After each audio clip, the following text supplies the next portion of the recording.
क्या आपने कभी सोचा है कि कोई महलों में पैदा होता है और कोई सड़क पर? क्यों कोई बिना कुछ भी किए सब कुछ पा लेता है और कोई खून पसीना एक करके भी भूखा सोता है? लोग इसे किस्मत कहते हैं, परंतु यह सनातन धर्म इसे पिछले जन्म के कर्म कहता है। आज की यह कहानी एक ऐसे अहंकारी राजा की है जिसने भगवान को चुनौती दी, लेकिन नियति उसे खींचकर खाटू वाले के चरणों में ले आई। यह कहानी राजा मार्तंड सिंह के 4 जन्मों और खाटू नरेश की असीम कृपा की है। तो दोस्तों, दिल थाम कर बैठिएगा, क्योंकि अगले कुछ मिनट आपके सोचने का तरीका बदल देंगे, जिससे आपकी जिंदगी काफी प्रभावी होगी। कहानी शुरू करते हैं। राजा मार्तंड अपने विशाल दरबार में सिंहासन पर बैठे हुए हैं। चारों तरफ जश्न का माहौल चल रहा है। हर तरफ नर्तकियां नृत्य कर रही हैं और खाने पीने की भव्य व्यवस्था चल रही है। राजा कहते हैं, ये मंदिर, ये प्रार्थनाएं, ये सब कमजोरों के ढोंग हैं। इस राज्य में तो सूरज भी मेरी अनुमति से उगता है और हवाएं भी मेरी आज्ञा से चलती हैं। जो नहीं झुकता उसे मिटा दिया जाता है। राजा अपने आप को उस राज्य का भगवान समझता था। वह अपने आगे किसी को कुछ भी नहीं समझता था। उसका मानना था, जो महान है वो सिर्फ मैं ही हूँ, बाकी सारी प्रजा उसके सामने एक चींटी के समान थी। वह राजा बहुत अत्यंत विशाल और बहुत सुंदर था, परंतु जितना वह सुंदर था उतना ही वह मन से एकदम काला था। वह अपने आप को तो और अपने आसपास तो सब कुछ अच्छा ही देखता था, परंतु उसकी प्रजा में क्या हो रहा है उससे उसे कोई मतलब नहीं था। एक साल राज्य में बहुत भयंकर सूखा पड़ा।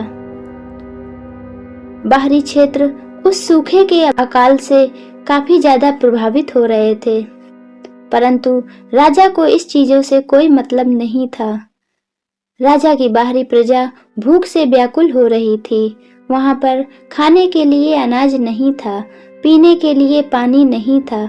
वहां के जानवर भूख प्यास से तड़प रहे थे, परंतु राजा तो अपने जश्न में ही मगन रहता था। राजा का एक बूढ़ा मंत्री राजा को समझाता है, महाराज, प्रजा भूखी है। अकाल ने फसलों को जला दिया है। राजकोष खोल दीजिए, वरना ईश्वर क्षमा नहीं करेगा। राजा हंसते हुए कहता है, ईश्वर क्या होता है? मंत्री जी, इस राज्य का ईश्वर मैं हूँ। जो अपनी भूख नहीं मिटा सकता उसे जीने का अधिकार नहीं है। तभी राज्य के कुछ बूढ़े बुजुर्ग आदमी राजा से मिलने के लिए आते हैं, यह सोचकर कि शायद उनकी फरियाद राजा सुन ले। परंतु राजा ने उन फरियादियों को अपने पहरेदारों से कहकर कोड़े मारकर अपनी सीमा से बाहर निकलने के लिए कहा। कहते हैं, शक्ति जब अहंकार का चोला पहन लेती है तो विनाश की कहानी लिखी जाती है। एक दिन राजा जंगल में शिकार खेलने जा रहा था। कहते हैं, क्रूरता की कोई सीमा नहीं होती। राजा ने एक गर्भवती हिरणी को देखा और उस पर निशाना साधा। हिरणी की आंखों में मृत्यु का भय नहीं था, बल्कि वह अपने अजन्मे बच्चे की चिंता कर रही थी। राजा ने इस बात का बिल्कुल भी ध्यान नहीं दिया कि वह हिरणी गर्भवती है। राजा ने अपना बाण साधा और वह बाण जाकर हिरनी का सीना चीर गया। जैसे ही बाण हिरनी को लगा, अचानक जंगल में बिजली कड़कने लगी और एक तपस्वी साधु प्रकट हुए। उन्होंने कहा, राजन, तूने केवल आज एक जीव को नहीं मारा है, तूने ममता का अपमान किया है। प्रकृति का नियम है, जो तू देगा वही तुझे 100 गुना होकर वापस मिलेगा। तूने आज जिससे जो कुछ भी छीना है, अगले जन्म में तुझे वह सब उसी तरह वापस मिलेगा। अगले जन्म में तू चिल्लाएगा पर कोई नहीं सुनेगा, तू प्यासा मरेगा जैसे आज ये हिरणी मरी है। राजा ने कहा, ए फकीर, अपनी बकवास बंद करो वरना तेरी जुबान कटवा दूंगा। साधु ने कहा, मेरी नहीं राजन, समय तुम्हारी जुबान काटेगा। जा राजा, तेरा नरक शुरू होता है। जब राजा मार्तंड पाप की सीढ़ियां चढ़ रहा था, उसी कालखंड में एक योद्धा धर्म की रक्षा के लिए अपना सर्वस्व त्याग रहा था। जी हाँ, यह बात है भीम के पौत्र बर्बरीक की। भगवान श्री कृष्ण कहते हैं, बर्बरीक, तुम कहते हो कि तुम हारे हुए का साथ दोगे, पर क्या तुम जानते हो हार और जीत तो केवल मन का भ्रम है। बर्बरीक कहते हैं, प्रभु, मैं तो बस अपनी माता को दिया हुआ वचन निभाना चाहता हूँ। भगवान श्री कृष्ण ने बर्बरीक की बात सुनकर उनसे उनका शीश मांगा। बर्बरीक ने एक पल के लिए भी कुछ भी नहीं सोचा और अपनी तलवार उठाई और अपना मस्तक काट दिया। भगवान श्री कृष्ण ने उनके शीश को अमृत से सींचकर एक ऊंचे टीले पर रख दिया और कहा, मैं तुम्हें वरदान देता हूँ, कलयुग में तुम मेरे नाम श्याम नाम से पूजे जाओगे। संसार में जब लोग हार मान लेंगे तब वह तुम्हारी शरण में आएंगे और तुम हारे का सहारा कहलाओगे। वहीं दूसरी तरफ जब राजा शिकार से वापस आते हैं तब उन्हें अपने किए का कोई पछतावा नहीं होता है। वे अपनी ही धुन में मस्त रहते हैं। ऐसे ही समय बीतता रहता है। एक दिन राजा बहुत बीमार हो जाते हैं और उनके आसपास कोई भी उनका ध्यान देने के लिए नहीं बचता है, क्योंकि वह इतने क्रूर राजा थे कि कोई भी उनका साथ देना नहीं चाहता था। परंतु कहते हैं, कर्मों का हिसाब तो होता ही है। और एक दिन राजा की मृत्यु हो गई। जैसा कि उस तेजस्वी साधु ने कहा था, राजा को अपने कर्मों का हिसाब चुकाना पड़ा। राजा की आत्मा दर बदर भटकती रही। राजा ने गधे की योनि में जन्म लिया और गधे की योनि में उसको वह सब सहना पड़ा जो उसने अपनी प्रजा के साथ किया था। फिर राजा ने एक अंधे भिखारी के रूप में जन्म लिया। अंधे भिखारी के रूप में भी राजा ने वही अपमान सहा जो वह अपनी प्रजा के साथ करता था। परंतु कहानी यहीं खत्म नहीं होती है। सैकड़ों वर्षों के दंड के बाद राजा की आत्मा ने विजय के रूप में एक सरकारी कर्मचारी के घर में जन्म लिया। विजय बहुत ही पढ़ा लिखा था, पर उसके अंदर पुराने जन्म का अहंकार उसका लालच बनकर लौटा। विजय ऑफिस में फाइलें दबाकर बैठता। गरीब लोग विनती करते रहते, परंतु वह किसी की बात नहीं सुनता। विजय कहता है, देखो भाई, काम हो तो जाएगा, पर मेरी जेब का वजन बढ़ाना होगा। दुआओं से तो पेट नहीं भरता, पेट तो सिर्फ नोटों से भरता है। विजय यह पूरी तरह भूल गया था कि उसने पिछले जन्मों में भी यही गलती की थी और फिर नियति ने अपना आखिरी दांव खेला।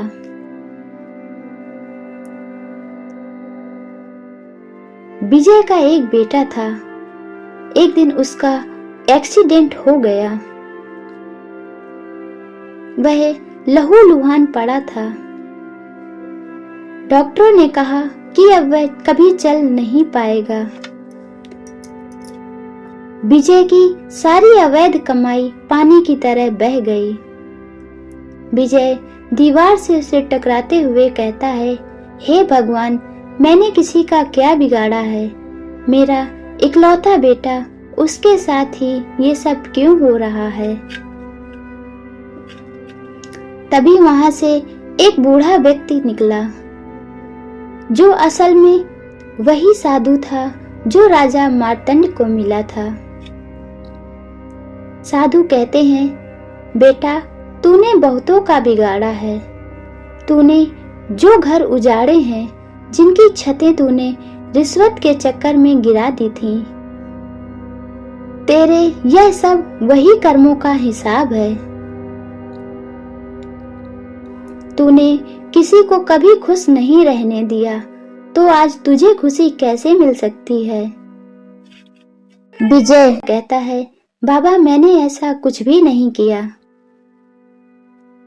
बाबा कहते हैं, यह सब तेरे पिछले जन्मों का कर्म है जो आज तेरे सामने आ रहे हैं। विजय कहता है, अब मैं क्या कर सकता हूँ? पिछले जन्म का तो मुझे कुछ भी याद नहीं है। साधु महाराज कहते हैं, अब अगर कोई तुझे बचा सकता है तो वह सिर्फ खाटू वाले महाराज हैं, जो राजस्थान के सीकर में बैठे हैं। जा, तू खाटू चला जा, वे हारे का सहारा है। वही तेरी इस समस्या का समाधान कर सकते हैं। बाबा की बात सुनकर विजय ने खाटू के लिए पद यात्रा शुरू की। राजस्थान की रेतीली जमीन, सर पर तपता सूरज। विजय हर कदम पर यही कहता, अगर मैंने कोई भी पाप किया है तो उसकी सजा मुझे दे दो श्याम, मेरे बेटे को छोड़ दो। मैं अपने हर कर्म की सजा भुगतने के लिए तैयार हूँ।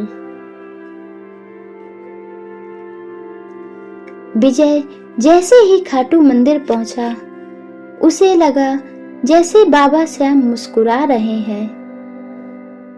उसने अपना सिर बाबा के चरणों में रख दिया और बाबा को ध्यान से देखने लगा।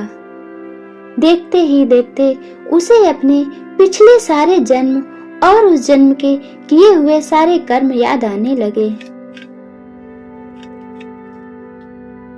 विजय कहता है, बाबा, मैं अब हार गया हूँ। मैं कभी राजा मार्तंड बनकर जन्मा था।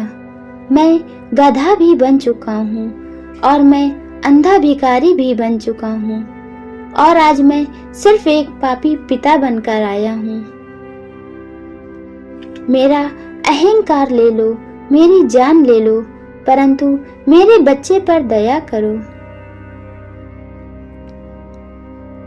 राजा की बात, विजय की बात पर मंदिर की घंटियां जोर जोर से बजने लगती हैं। हवाओं का रुख बदल जाता है, जैसे श्याम बाबा ने उसकी पुकार सुन ली हो। तभी एक चमत्कार होता है। अस्पताल में आर्यन की उंगलियां हिलने लगती हैं। डॉक्टर्स कहते हैं, यह तो चमत्कार हो गया। अब आर्यन की तबीयत में सुधार होने लगा था। चमत्कार तो हो गया। विजय ने अपनी सारी अवैध संपत्ति मंदिर के नाम कर दी और एक साधारण सेवक बनकर जीवन बिताने लगा। उसे मोक्ष मिल गया। दोस्तों, यह कहानी हमें बताती है कि कर्म का हिसाब कभी नहीं मिटता। हमारे जैसे भी हो कर्म हमारे सामने लौटकर आते ही हैं। लेकिन जब हम हार स्वीकार कर लेते हैं और बाबा श्याम की शरण में जाते हैं, तो हमारे पिछले जन्म के कर्म भी बदल जाते हैं। दोस्तों, अगर आप भी बाबा श्याम के भक्त हैं तो कमेंट में हारे का सहारा बाबा श्याम हमारा जरूर लिखें। इस वीडियो को ज़्यादा से ज़्यादा लोगों को शेयर करें, जिससे जो दुखी हैं, जो अपने कर्मों का हिसाब नहीं जानते हैं, उनको यह सब समझने में आसानी हो। हमारे चैनल को सब्सक्राइब करें, कमेंट में जय श्री श्याम जरूर लिखें। धन्यवाद।